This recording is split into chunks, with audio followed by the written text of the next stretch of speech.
여러분 안녕하십니까? 계속해서 포항에서 전해드립니다. 경북 동해안 지역은 오늘 태풍 고니의 영향에서 벗어나 차차 맑아지겠습니다.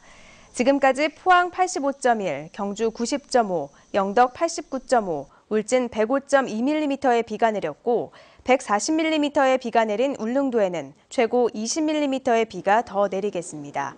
오늘 아침 최저기온은 19도에서 21도, 낮 최고기온은 24에서 27도 분포로 어제보다 조금 높겠습니다. 울릉도와 독도에 강풍주의보가 내려진 가운데 동해 전해상에는 풍랑경보가 발령돼 너울성 파도가 3에서 8m로 매우 높게 일겠습니다. 수명이 끝난 월성원전 1호기의 재가동에 동의하는 조건으로 경주시는 한국수력원자력으로부터 524억 원의 지원금을 받게 됩니다. 그런데 여론 수렴도 없이 경주시가 독단적으로 지원금 사용 계획을 수립 중이어서 논란이 일고 있습니다. 김형일 기자가 보도합니다.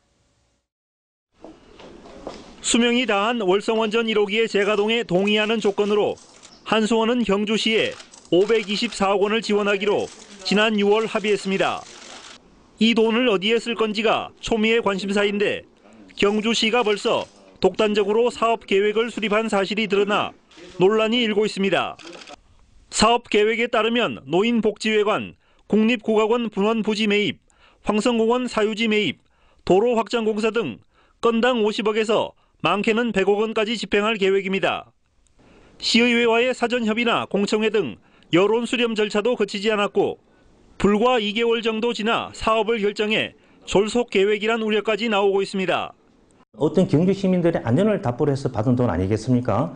많은 시민들의 의견을 들어서 많은 시민들이 공감할 수 있는 그런 안을 작성해서 저희들 의회에 들고 와야 되지 않는가.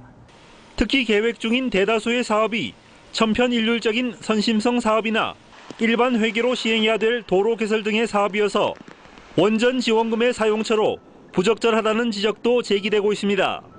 당초 목적과 취지와 달리 여론 수렴 없이 단기 수건 사업이나 선심 사업으로 낭비되고 있어서 주민들에게 실질적인 수혜가 돌아가지 못하고 있는 이런 문제점들이 있습니다. 더구나 정수성 국회의원조차 국비로 사업이 가능한 곳에 원전 지원금을 투입할 필요가 있냐며 일부 사업 계획에 대해 문제가 있다고 최근 지적했습니다. 이에 대해 경주시는 시급한 현안 사업 중심으로 계획을 수립했고 시의회의 동의를 받아야 할 사항은 아니지만 간담회를 통해 보고하겠다고 밝혔습니다. 경주의 진정한 주인인 시민들이 과연 무엇을 바라고 있는지 경주시의 보다 낮은 자세가 이제는 필요한 때입니다. MBC 뉴스 김형일입니다. 경상북도는 중소기업의 경영 안정을 위해 추석 운전자금 2,770억 원을 지원하기로 했습니다. 융자 한도는 매출 규모에 따라 업체당 3억 원까지지만 일자리 창출 우수기업 등 경상북도가 지정한 우대업체는 매출액에 관계없이 5억 원까지 가능합니다.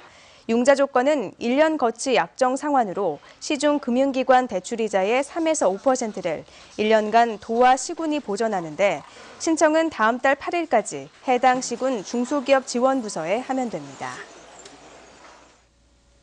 경상북도는 내년도 토탈 공공디자인 시범사업 대상지로 포항과 경주, 영덕 등 5개 시군 8개 사업을 선정해 시군과 함께 53억 원을 예산을 지원하기로 했습니다.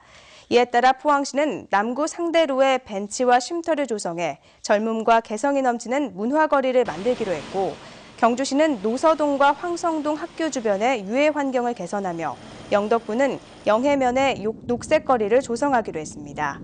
시군은 특히 지역 주민과 논의해 추진할 사업을 최종 결정하기로 했습니다. 엔저 영향에도 불구하고 지역 농식품 수출이 증가세를 이어가고 있습니다. 한국농수산식품유통공사에 따르면 올 들어 지난달 말까지 대구 경북 농식품 수출 실적은 2억 3천만 달러로 지난해 같은 기간에 비해 14% 증가했습니다. 수출 품목 가운데 주류와 소수류, 과자류 등은 가공식품 수출이 28%나 늘어나 전체 수출 증가세를 주도했습니다. 이상으로 MBC 뉴스를 마칩니다. 고맙습니다.